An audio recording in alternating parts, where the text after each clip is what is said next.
Hello, in front of me I've got Creative Zen Hybrid headphones.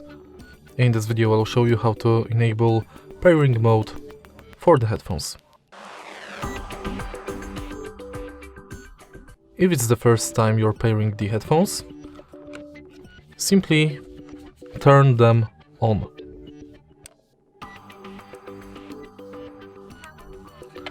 The headphones will automatically go to pairing mode. If it's not the first time you're pairing them, turn them off and again turn them on, but keep holding the power button.